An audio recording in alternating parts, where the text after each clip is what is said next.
Hello students, welcome to SRM biology classes.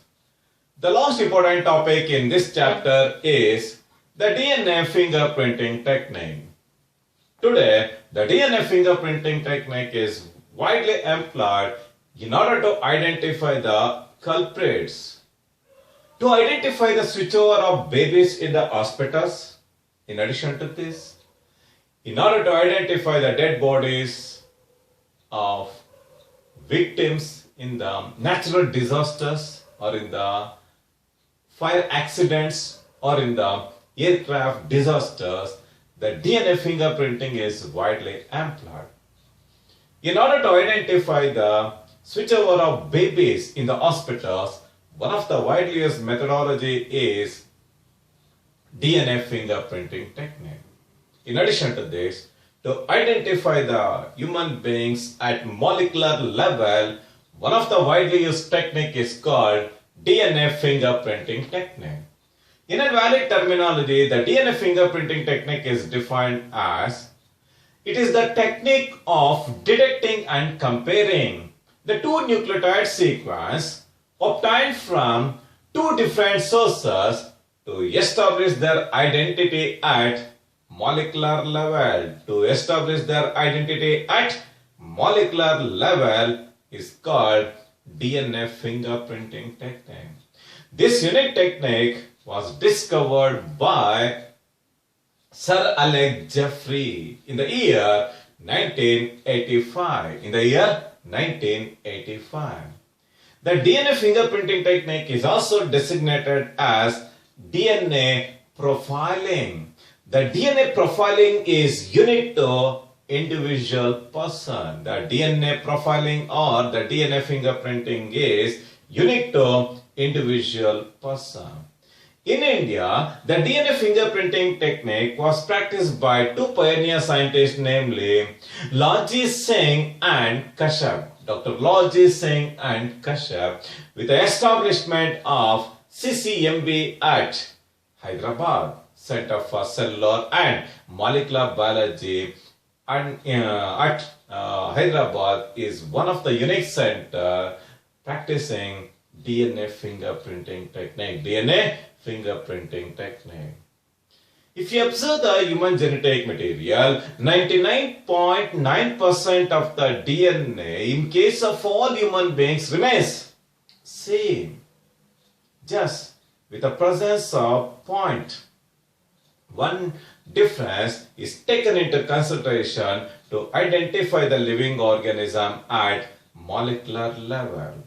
This 99.9% of the DNA is existed in the form of non-coding region. It does not take protein synthesis. This non-coding region is also designated as junk DNA. It is also designated as junk DNA containing specific repeated sequence of nitrogenous bases. This repeated sequence of nitrogenous bases is called tandem repeats or repetitive DNA. Tandem repeats or repetitive DNA. The repeated DNA is taken into consideration for DNA fingerprinting technique. In the first step, the DNA, before going to main important steps involved in the DNA fingerprinting, the DNA is subjected to isolation from the cell by using refrigerated density gradient centrifugation at 1 lakh revolutions per minute led to the separation of DNA, from the cell. Later, the DNA is subjected to fragmentation by using restriction endonucleases. In that, the small peaks of DNA are separated from the bulk of the DNA. The small peaks of DNA are referred as satellite or mini-satellite repeats. If you observe the mini-satellite repeats, these mini-satellite tandem repeats, they vary from 200 to 2000 base pairs in different individuals. These difference in the base pairs are taken into consideration to identify the human being at molecular level. This repeated repeats of DNA is popularly designated as variable number of tandem repeats. The variable number of tandem repeats is the main basic principle involved in the DNA profiling or in the DNA fingerprinting technique. The VNTR will serve as a authentic identifying tool in order to identify the human being at molecular level.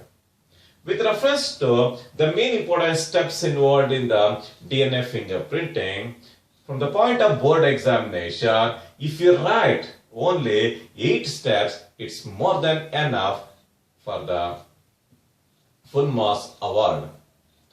Just for the understanding, I explain each and every step for thorough understanding of DNA fingerprinting technique. The 8 important steps involved in the DNA fingerprinting technique are namely, the first step is the collection of sample. The second step is extraction of DNA. The next step is fragmentation of DNA. The fourth step is separation of DNA fragments. The fifth step is split and transfer of DNA onto the nylon sheet. The next important step is attachment of radioactive probe. The seventh important step is autoradiotrophy, and the last important step is comparison and analysis are the 8 important steps involved in the DNA fingerprinting technique. 8 important steps involved in the DNA fingerprinting technique. The first important technique is called collection of samples. Collection of samples. From the crime spot, the samples like blood, saliva, root hairs, the bones, the semen, or any fresh or the dried parts of the body parts are taken into consideration for the collection of DNA. Once the DNA is collected, it is subjected to extraction of DNA. For the extraction of DNA, one of the widely used technique is called refrigerated ultracentrifugation at 1 lakh revolutions per minute led to the separation of DNA. In order to remove the various types of residues present in the DNA, it is treated with several enzymes in order to extract the purest form of DNA. It is treated with several enzymes to obtain the purest form of DNA. Once the DNA is isolated, it is subjected to fragmentation of DNA. The DNA is subjected to fragmentation by making use of molecular scissor enzyme called restriction endonucleases. The enzyme restriction endonucleases act on the palindromic DNA, resulting in the fragmentation of DNA. The fragmented DNA is subjected to separation based on the length by using electrophoresis, resulting in the formation of lengthwise separation of DNA. That lengthwise separation of DNA is called restriction fragment. Length polymorphs are obtained.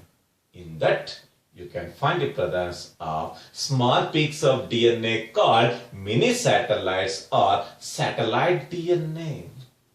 If the DNA is too small, it is subjected to DNA amplification. One of the widely used methodology for the DNA amplification is the polymerase chain reaction in order to obtain many copies of identical DNA. In order to obtain many copies of identical DNA, one of the widely used technique is the polymerase chain reaction. That unique procedure is called DNA amplification.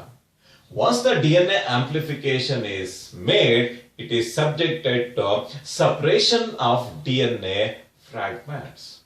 Basically, the DNA is double-stranded. We need the essential, basically it is double-stranded in nature. In order to separate the DNA fragments, we normally make use of gel electrophoresis. Based on the length, the DNA is subjected to fragmentation.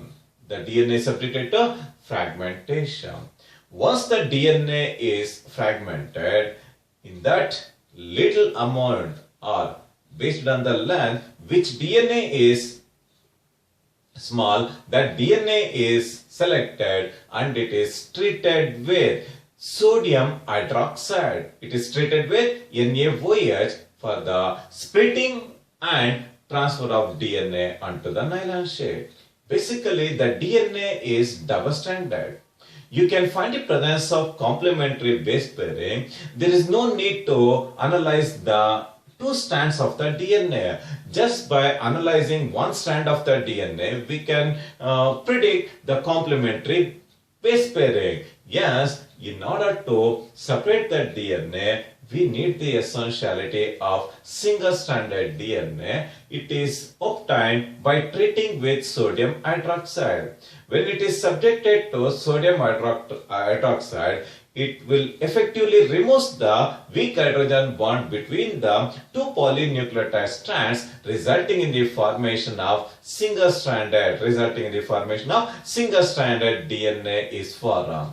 This single-stranded DNA is transferred to gel slab to a nitrocellulose sheet or nylon sheet by making use of a technique called Southern blotting technique.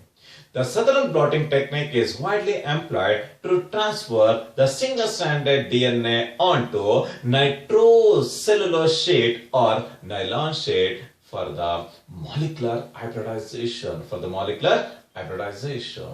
The next important step is attachment of radioactive probe. The nylon sheet containing single-stranded DNA is immersed in a radioactive bath, glass bathtub, which contains detected DNA or probe DNA or radioactive probe DNA. The radioactive probe DNA with specific nucleotide sequence, it will pair with complementary nucleotides of the VNTR sequence. This unique process is called molecular hybridization. The radioactive probe refers to detector DNA. The radioactive probe with specific nucleotide sequence pairs with complementary nucleotides of VNTR sequence. This unique process is called molecular hybridization, whereas the unhybridized radioactive probe DNA are washed off with water. The next important step is autoradiotrophy. After molecular hybridization, an X-ray film is exposed onto the sheet containing radioactive probe. The radioactive element, it will start to emit the light. It will form, say, dark and light bands on the X-ray film. Once the light and dark bands are formed, it is subjected to X-ray processing in order to obtain the positive film. Only the radioactive probe DNA appear as dark bands. This unique methodology is called autoradiography. autoradiography. Once the autoradiography is done, it is subjected to photography. It is subjected to photography. After autoradiography, you can find the presence of light and dark bands of the DNA. This light and dark bands of the DNA, it looks like a supermarket barcode. It looks like a supermarket. It looks like a supermarket barcode. It looks like a supermarket barcode. Once the DNA fingerprint is done on the X-ray film, it is subjected to photography. The obtained photography is subjected to comparison and analysis. The DNA fingerprint on the sample is compared with the DNA fingerprint of all the suspects. Is compared with the DNA fingerprints of all the suspects or the parents or the closest relatives to establish their identity. This is with reference to the comparison and analysis. These are the 8 important steps involved in the DNA fingerprinting technique. The most important aspect in this chapter is the applications of DNA fingerprinting technique.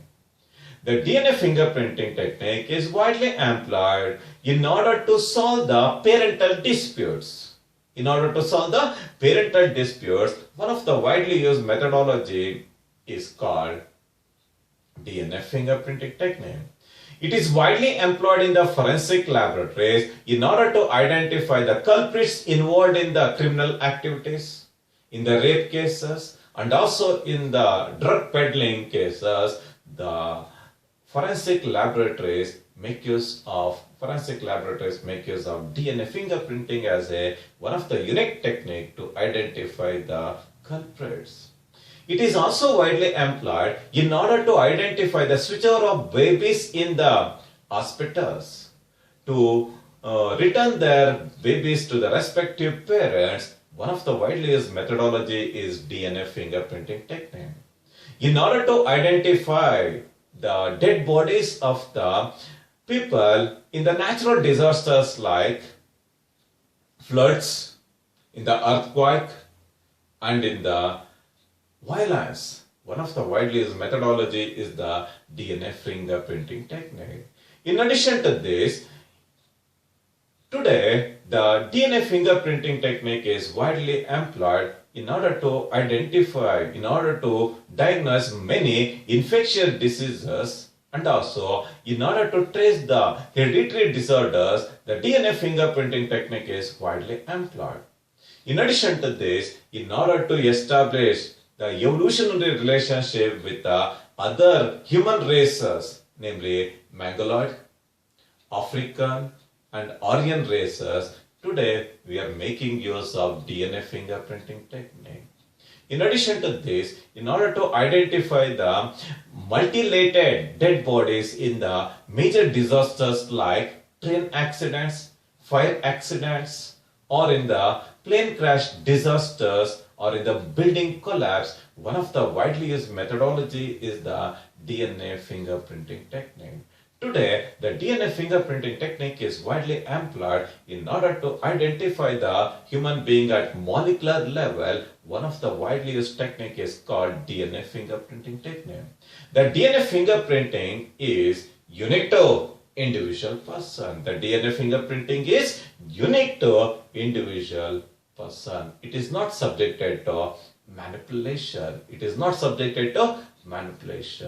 In order to identify the human being at molecular level, one of the widely employed technique is DNA profiling or DNA fingerprinting technique. This is with reference to the main important aspects of DNA fingerprinting technique. By this, it will come to the end of one of the beautiful chapter, that is molecular basis of inheritance. Thank you very much.